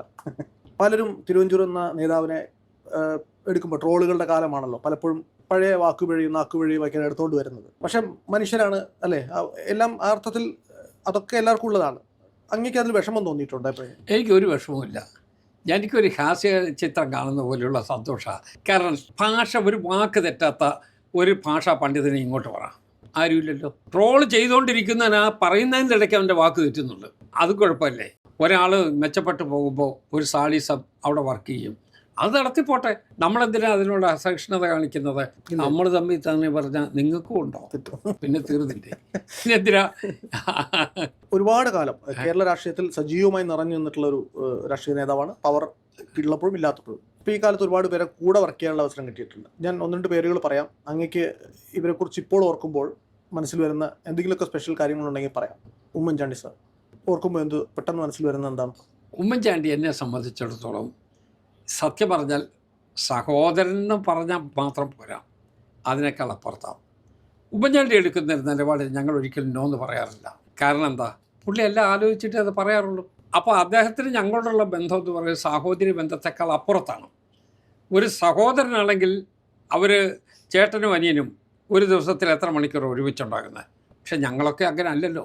24 മണിക്കൂറിൽ ഏറെക്കുറെ ഉറങ്ങുന്ന സമയം ഒഴിച്ച് ബാക്കി മുഴുവൻ ഒരുമിച്ചല്ലേ. പിറ്റേ ദിവസം അതേ നടപടിയിൽ തന്നെയല്ലേ. അതുകൊണ്ട് വളരെ വ്യക്തിപരമായ ടൈറ്റായിട്ടുള്ള ബന്ധമുള്ള ആളുകളാണ് ഈ തലമുറയിൽപ്പെട്ട കുറേയധികം നേതാക്കന്മാർ. ഇപ്പോഴതെല്ലാം നിലനിൽക്കുന്നു എന്ന് ഞാൻ പറയുന്നില്ല. ഇപ്പം റീലുകളുടെ ട്രോളുകളുടെ ഒക്കെ കാലമാണ്. റീൽ അയക്കുക, നമ്മൾ തന്നെ കാണുക, നമ്മൾ തന്നെ കൈയടിക്കുക, നമ്മൾ തന്നെ സംതൃപ്തി അടയുക. അങ്ങനെ ഒരു കാലത്ത് നമ്മൾ വന്നെത്തിയിരിക്കുകയാണ്. പക്ഷേ അതിനു മുമ്പ് അതല്ല. നമുക്കിപ്പോൾ ഇവിടെ പരസ്പരം ഷെയർ ചെയ്യാൻ പട്ടിണി മാത്രമേ ഉണ്ടായിരുന്നുള്ളൂ. നമുക്ക് ഒന്ന് ചിരിക്കാൻ പോലും അറിയില്ലാത്ത ഒരു തലമുറയുണ്ടായിരുന്നു കേരളത്തിൽ. കാരണം അവൻ ജീവിതാനുഭവങ്ങളിലെ കറുത്ത അല്ലെങ്കിൽ കൈപ്പേറിയ അനുഭവങ്ങൾ കടിച്ചിറക്കിയിട്ടുള്ള ആളുകളാണ്. അവന് ഹൃദ്യമായി ഒന്ന് ചിരിക്കാൻ പോലും പറ്റിയിട്ടുണ്ടാവില്ല. അങ്ങനെ ഒരു തലമുറയിലൂടെ വന്ന ആളുകളാണ് ഞങ്ങൾ. ഇതിപ്പം സൗഹൃദം കൂടുതലുണ്ടായിരുന്ന ആൾ. ഇപ്പോൾ കേരളത്തിലെ രാഷ്ട്രീയം എന്ന് പറയുന്നത് 2 പക്ഷത്തു നിന്ന് 2 ഗ്രൂപ്പിൽ നിന്നൊക്കെ പ്രവർത്തിച്ചിട്ടുള്ളൊരു മണ്ഡലം കൂടിയാണ്. അപ്പം എതിർ ഗ്രൂപ്പിലൊക്കെ ഉണ്ടായിരുന്ന ആളുകൾ ഇപ്പോൾ കരുണാകരൻ സാറിനെ കുറിച്ചൊക്കെ എന്താണ് താങ്കൾ ഓർമ്മകൾ? എനിക്ക് അദ്ദേഹത്തെക്കുറിച്ച് അന്നും മതിപ്പാണ്, ഇന്നും നല്ല മതിപ്പാണ്. കാരണം അദ്ദേഹമാണ് രാഷ്ട്രീയ രംഗത്ത് വലിയ വ്യതിയാനങ്ങൾ ഉണ്ടാക്കിയത്. കേരള രാഷ്ട്രീയത്തിലൊരു വ്യതിയാനം ഉണ്ടാക്കിയ അദ്ദേഹമാണ്. 67 തെരഞ്ഞെടുപ്പ്, ആ തെരഞ്ഞെടുപ്പിൽ 9 പേര് കോൺഗ്രസ് ഉണ്ടായിരുന്നു എന്നുള്ള യാഥാർത്ഥ്യതയ്ക്കാണ്. അതിനുശേഷം കോൺഗ്രസും സംഘടനാ കോൺഗ്രസുമായിട്ട് പിരിഞ്ഞു കഴിഞ്ഞപ്പോൾ ആ 9 പിന്നെയും കുറഞ്ഞു. ആ 9 അതിനേക്കാൾ നേരെ പപ്പാതിയായി കയറി. അവിടെ നിന്നാണ് 1970 തെരഞ്ഞെടുപ്പിൽ 37 അംഗങ്ങളോട് കൂടി കേരളത്തിലെ കോൺഗ്രസ് പാർലമെൻ്ററി പാർട്ടി വികസിച്ചത്. അത് 65-68 വരെ പിന്നെ ഉയർന്നു. അത് വേറെ പ്രശ്നം. പക്ഷേ വളരെ താഴത്തെ തലത്തിൽ നിന്ന് ഇതിനെ ഉയർത്തിക്കൊണ്ട് വന്നു. അദ്ദേഹം എടുത്തൊരു നിലപാടുണ്ട്. ചെറുപ്പക്കാരായിട്ടുള്ള ആളുകൾ, യങ്സ്റ്റേഴ്സ്, പൊളിറ്റിക്സിനകത്ത് യങ്സ്റ്റേഴ്സിന് അവർക്ക് നല്ല പ്രാധാന്യം കൊടുത്തു. ആ സമയത്ത് കോൺഗ്രസിനകത്തൊരു വ്യത്യസ്തമായ രണ്ട് അഭിപ്രായം ഉണ്ടായിരുന്നു. AK ആൻ്റണി പക്ഷവും അതേസമയം ഇപ്പുറത്ത് ലീഡറുടെ നേതൃത്വത്തിലുള്ള പക്ഷവും. ഏതായാലും അവരൊരുമിച്ചു 84 ഒരുമിച്ചതിന് ശേഷം നല്ല ശക്തിയായിട്ട് പഴയ ഊർജ്ജസ്വലത വീണ്ടും എടുത്തുകൊണ്ട് കേരളത്തിലെ കോൺഗ്രസ് മുന്നോട്ട് പോയി. അത് നന്നായി വരട്ടെ. സർ, പ്രതിപക്ഷത്തിരുന്നിട്ട് ഭരണത്തെ നോക്കുമ്പോൾ അപ്പം കേരളം 3 തരത്തിലുള്ള കമ്മ്യൂണിസ്റ്റ് മുഖ്യമന്ത്രിമാരെ കണ്ടിട്ടുണ്ട്. EK നായനാർ, അച്യുതാനന്ദൻ, പിണറായി വിജയൻ. ഇവർ 3 പേരുടെയും ശൈലി താങ്കൾ എങ്ങനെ? EK നായർ ശുദ്ധനായ ഒരു കാരണവരെ പോലെയുള്ള മുഖ്യമന്ത്രിയായിരുന്നു. അദ്ദേഹത്തിന് തമാശയിലൂടെയാണ് കാര്യങ്ങളെല്ലാം പറയുന്നത്. അദ്ദേഹത്തെ പ്രതിപക്ഷ ഭരണകക്ഷി എന്താണോ എന്ന് ചോദിച്ച് അദ്ദേഹത്തിൻ്റെ ഒരു വാത്സല്യത്തോടു കൂടിയ സമീപനമുണ്ട്. ഞങ്ങളുടെയൊക്കെ ആ നിലയില അദ്ദേഹം ഇടപെട്ടിട്ടുള്ളത്. അതേസമയം ശ്രീ അച്യുതാനന്ദനാകുമ്പോൾ അദ്ദേഹം ഗൗരവത്തിലോടുകൂടിയാണ്. അദ്ദേഹത്തിൻ്റെ ഭാഷയും സംസാര ശൈലിയും തന്നെ ഒരു വ്യത്യസ്തമല്ലേ. അദ്ദേഹം ആളുകളുടെ ഇടപഴകുന്നതും ആ ശബ്ദത്തിലാണ്, സമീപനത്തിലാണ്. ശ്രീ പിണറായി വിജയൻ അതിനേക്കാൾ കുറച്ചുകൂടി കർക്കശ്യവും ലക്ഷ്യബോധമുള്ളയാളാണ്. അദ്ദേഹം ഒരു ലക്ഷ്യം വെച്ചാൽ ആ ലക്ഷ്യത്തിലെത്തിക്കുന്നതിന് വേണ്ടി നീങ്ങുന്ന ഒരു വ്യക്തിയാണ്. ഇത് മൂന്ന് ശൈലിയാണ്. ശ്രീ നായനാർക്ക് ഏറെക്കുറെ ഒരു കോൺഗ്രസ് ശൈലിയാണ്. അദ്ദേഹം എടുത്തിരിക്കുന്ന നിലപാടുകളും അദ്ദേഹത്തിൻ്റെ സമീപനമൊക്കെ അതുപോലെ യോജിക്കുന്നതാണ്. ശ്രീ അച്യുതാനന്ദൻ അതല്ല. അദ്ദേഹം ഒരു പ്രോലിറ്റേറിയൻ രൂപത്തിൽ അദ്ദേഹം വളർന്നു വന്നതാണ്. ശ്രീ പിണറായി വിജയൻ അതിനേക്കാൾ വ്യത്യസ്തമായി. അദ്ദേഹം വിദ്യാർത്ഥി യുവജന പ്രസ്ഥാനത്തിലൂടെയാണ് വന്ന് കയറി നിന്നത് CPMൻ്റെ ഏറ്റവും സമുന്നതനായ നേതാവായിട്ടാണ്. ആ കാർക്കശ്യം അദ്ദേഹം പാർട്ടിക്കകത്തും സമൂഹത്തിന് മുമ്പിലും പ്രകടിപ്പിച്ചിട്ടുണ്ട്. പക്ഷേ എനിക്കറിയാവുന്നിടത്തോളം ശ്രീ പിണറായി വിജയൻ ഒരു ശുദ്ധ മനസ്സിൻ്റെ ആളാണ് എന്നാണ് എൻ്റെ വിലയിരുത്തൽ. ഈ അധികാര രാഷ്ട്രീയത്തെക്കുറിച്ച് ലോർഡ് ആക്ടൻ്റെ ഒരു ഫേമസ് ആയിട്ടുള്ള ഒരു ഉദ്ധരണിയുണ്ട്. അതായത് power tends to corrupt, absolute power corrupts absolutely എന്ന് പറയും. അതായത് അധികാരം രാഷ്ട്രീയത്തിൽ താങ്കളും 5-6 വർഷം ഇരുന്നിട്ടുണ്ട്. അതൊരു ചക്രക്കുടമാണെന്ന് എല്ലാവരും പറയും. അതിൽ വിരലിട്ടാൽ നക്കാത്തവരില്ല എന്ന് പറയും. അങ്ങേക്ക് തോന്നുന്നുണ്ടോ ഒരു രാഷ്ട്രീയ നേതാവിന് ഒരു അധികാര കസേരയിൽ ഇരുന്നു കൊണ്ട് സ്വന്തം ലാഭവും സ്വജനപക്ഷപാതവും ഒന്നും കാണിക്കാതെയും ഭരിക്കാൻ പറ്റുമെന്ന്? ഞാൻ അങ്ങനെയേ ചെയ്തേ അടങ്ങൂ എന്ന് വാശി പിടിക്കാതിരുന്നാൽ മതി. എന്തെങ്കിലും ഇന്ന് കിട്ടാതെ ഞാനൊരു കണ്ണു തുറക്കില്ല എന്നൊരു വാശി പിടിക്കാതിരുന്നാൽ മതി. ഞാൻ എത്രയോ ശുദ്ധഹൃദയരായിട്ടുള്ള രാഷ്ട്രീയ നേതാക്കന്മാർ, മന്ത്രിമാർ, മുൻ മുഖ്യമന്ത്രിമാർ ഉണ്ടായിട്ടുണ്ട് കേരളത്തിൽ. പക്ഷേ നമ്മൾ ചില ആളുകളെ ഉന്നം വെച്ചിട്ട് അവരെല്ലാം കുഴപ്പക്കാരാണ് എന്നുള്ള നമ്മൾ അവിടെ ചാപ്പ കുത്തുകയാണ്. അല്ലാത്ത എത്രയോ പേരുണ്ട്. ഞാൻ ആളുകളുടെ 1-2 പേര് പറയുന്നില്ല, കാരണം ആരെങ്കിലും വിട്ടുപോയാൽ അത് മോശമാവില്ല എന്നുള്ളത് കൊണ്ട്. എത്രയോ ആളുകളുണ്ട് വ്യത്യസ്തമായ രൂപത്തിൽ ജനങ്ങൾക്ക് വേണ്ടി പൂർണ്ണമായും ഡെഡിക്കേറ്റഡ് ആയിട്ടുള്ള ആളുകൾ. സ്വന്തമായി ഒരു ഭവനം പോലും ഇല്ലാത്ത രാഷ്ട്രീയ നേതാക്കന്മാർ ഈ കേരളത്തിലെ മന്ത്രിമാരായിരുന്നിട്ടും അങ്ങനത്തുള്ള ആളുകളുണ്ട്. പക്ഷേ സമൂഹം അവരെക്കുറിച്ചൊന്നും വിലയിരുത്തുന്നില്ലല്ലോ. സമൂഹം കാണുന്നത് എന്താ? ഇവരെല്ലാം വലിയ കുഴപ്പക്കാരാണ്. അല്ല, കുഴപ്പക്കാരുണ്ടാവും. കുഴപ്പക്കാർ സൊസൈറ്റിയുടെ ക്രോസ് സെക്ഷനിൽ എവിടെയാണ് ഇല്ലാത്തത്? വലിയ കുഴപ്പം നടക്കുന്ന ആളുകൾ പലയിടത്തും ഉണ്ടാവും. പക്ഷേ രാഷ്ട്രീയത്തിലുള്ള മുഴുവൻ ആളുകളും കുഴപ്പക്കാരാണ് എന്ന് പറയുന്നതിനോട് എനിക്കൊരു യോജിപ്പുമില്ല. ഇപ്പം ഇത്രയും കാലത്തെ സുദീർഘമായിട്ടുള്ള ഒരു പാർലമെൻ്ററി രാഷ്ട്രീയ പ്രവർത്തനം, അതിന് മുമ്പ് പൊതുപ്രവർത്തനം ഉണ്ടായിരുന്നു. ഇനിയൊന്ന് തിരിഞ്ഞു നോക്കുമ്പോൾ തിരുവഞ്ചൂർ രാധാകൃഷ്ണൻ എന്ന് പറയുന്ന നേതാവിനെ ചരിത്രം എങ്ങനെ അടയാളപ്പെടുത്തണമെന്നാണ് അങ്ങ് ആഗ്രഹിക്കുന്നത്? ഞാൻ ഈ പറഞ്ഞ പോലെ ഞാനൊരു ഗ്രാമപ്രദേശത്ത് ആ പശ്ചാത്തലത്തിൽ ജനിച്ച് വളർന്ന ഒരാളാണ്. ഞാൻ സ്കൂളിൽ പഠിക്കാൻ പോകുമ്പോൾ 8-16 കിലോമീറ്റർ നടന്നാണ് എൻ്റെ ഹൈസ്കൂളിൽ ഞാൻ പോയിരുന്നത്. ഉച്ചയ്ക്ക് ചോറ് പോലും എടുക്കാതെ നടന്ന് അവിടെ പോകും, പിന്നെ തിരിച്ചു വരും. ആ രൂപത്തിൽ പഠിച്ചിട്ടുള്ള ഒരാളാണ് ഞാൻ. അതുകൊണ്ട് എനിക്ക് ജീവിതത്തിലെ കഷ്ടപ്പാടൊരു പ്രശ്നമേ അല്ല. കാരണം ഇതിനൊക്കെ കഷ്ടപ്പാട് അനുഭവിച്ചല്ലേ നമ്മൾ വന്നത്. അതുകൊണ്ട് അതൊന്നും ഒരു പ്രശ്നമല്ല. അതുകൊണ്ട് നമുക്കെന്താ, ഒരു വഴിവിട്ട മാർഗത്തിൽ പോകാൻ നമുക്കൊരിക്കലും മനസ്സിന് തോന്നുകയില്ല. തെറ്റല്ലേ, ശരിയാണോ, നമുക്കങ്ങനെ എടുക്കാമോ, ആ ഒരു ചിന്ത നമുക്കൊരു ഒരു ഒരു ഒരു പോയിന്റ് നമ്മുടെ മനസ്സിലെത്തും, സ്വാഭാവികമാണ്. ഇത്രയും കാലത്തെ രാഷ്ട്രീയ പ്രവർത്തനം കൊണ്ട് വ്യക്തിപരമായിട്ട് എന്ത് നേട്ടം ഉണ്ടായിട്ടുണ്ടെന്നാണ് കരുതുന്നത്? വ്യക്തിപരമായ സൽപ്പേരാണ് വ്യക്തിപരമായ നേട്ടം. ആ സൽപ്പേരിന് കളങ്കം ഉണ്ടാക്കാൻ ഒരിക്കലും ഞാൻ സമ്മതിച്ചിട്ടില്ല. അതിനേക്കാൾ വലിയ സ്വത്ത് വേറെ ഒന്നുമില്ല. അങ്ങൊരു പക്ഷേ രാഷ്ട്രീയക്കാരനായിരുന്നില്ല എങ്കിൽ, രാഷ്ട്രീയ പ്രവർത്തകനായിരുന്നില്ല എങ്കിൽ എന്തായിരുന്നതിനെ വേറൊരു പ്രൊഫഷൻ സ്വീകരിക്കുവാൻ താല്പര്യമുള്ള? ഞാൻ ചെറുപ്പം മുതലേ ഒരു രാഷ്ട്രീയക്കാരനാകണമെന്ന് ആഗ്രഹിച്ചല്ല, പക്ഷെ പൊതുപ്രവർത്തനത്തിലായിരുന്നു. ആ പൊതുപ്രവർത്തനം എന്ന് പറയുന്നത് എനിക്ക് അന്നും ഒരു ഹരമാണ്. അതുകൊണ്ട് അങ്ങനെ പോയി. ഞാൻ സത്യം പറഞ്ഞാൽ ഒരു പബ്ലിക് സർവീസ് കമ്മീഷൻ്റെ ഒരു ആപ്ലിക്കേഷൻ പോലും അയച്ചിട്ടില്ല. ഞാനൊരു ജോലിക്ക് ചോദിച്ചിട്ടില്ല. ഞാനൊരാളുടെ ജോലി അഭ്യർത്ഥിച്ചിട്ടില്ല. വീട്ടിൽ തന്നെ എന്നോട് ചോദിക്കും, നീ ഇതൊന്നും ചെയ്യാതെ നീ എങ്ങനെ ജീവിക്കും? എന്താ അമ്മ എന്നോട് ചോദിച്ചിട്ടുള്ള ചോദ്യമാണ്. അങ്ങനെ അതിന് മറുപടിയൊന്നുമില്ല. ഇങ്ങനെ അങ്ങ് ജീവിക്കുമെന്ന് ഞാനും പറയും തമാശയായിട്ട്. അങ്ങനെ നമുക്കങ്ങനെ ഒരു ചിന്തയിലല്ല നമ്മുടെ മെൻ്റൽ മേക്കപ്പ്. നമുക്ക് വേറൊരു രൂപത്തിലുള്ള ലൈഫായിപ്പോയി. ഈ നേതൃഗുണമൊക്കെ ഉണ്ടെന്ന് എങ്ങനെയാണ് മനസ്സിലാക്കുന്നത്? ഞാനൊരു നേതാവാകണം എന്ന് എനിക്ക് തോന്നണമല്ലോ, ആദ്യം എനിക്ക് പറ്റുമെന്ന് തോന്നണം. അതല്ല, പറ്റുമെന്നുള്ളതല്ല. നമ്മളെങ്ങനെയാണ് നീന്ത് പിടിക്കുന്നത്? എങ്ങനെയാണ്? വെള്ളത്തിലിറങ്ങി നീന്തും, ചിലപ്പോൾ വെള്ളം കുടിച്ചു എന്നിരിക്കും, ചിലപ്പോൾ കണ്ണൊന്ന് മിഴിച്ചു എന്നിരിക്കും, കൂട്ടുകാരാരെങ്കിലും പൊക്കിയെടുത്തു എന്നിരിക്കും. അങ്ങനെ ഒരു സാഹസിക പ്രവർത്തനത്തിലൂടെയല്ലേ നമുക്ക് മുമ്പോട്ട് പോകാൻ പറ്റൂ. അതൊക്കെ എൻ്റെ ജീവിതത്തിലുണ്ടായിട്ടുണ്ട്. പക്ഷേ ഈ രാഷ്ട്രീയ പ്രവർത്തനത്തിൽ ഇറങ്ങി പുറപ്പെടുന്ന പലരും സാമ്പത്തിക നഷ്ടങ്ങൾ ഉണ്ടാകുന്നു, അല്ലെങ്കിൽ നമ്മളൊരു കാര്യം നല്ല ഉദ്ദേശം വെച്ച് ചെയ്യുന്നു, പക്ഷേ അത് വേറെ രീതിയിൽ കുതികാലിട്ട് നടക്കുന്നു, മനമെടുത്ത് പോയിട്ട് ഇഷ്ടംപോലെ ആൾക്കാർ തിരിച്ചു പോയിട്ടുണ്ട്. മനം മടുക്കല്ല, സ്വാഭാവികമായിട്ടും നമുക്ക് ചില സമയത്ത് സങ്കടം വല്ലാതെ തോന്നും ചില സന്ദർഭങ്ങളിൽ. കാരണം നമ്മുടെ എക്സ്പെക്റ്റേഷൻ ഒന്ന്, യാഥാർത്ഥ്യം വരുന്നത് വേറൊന്ന്.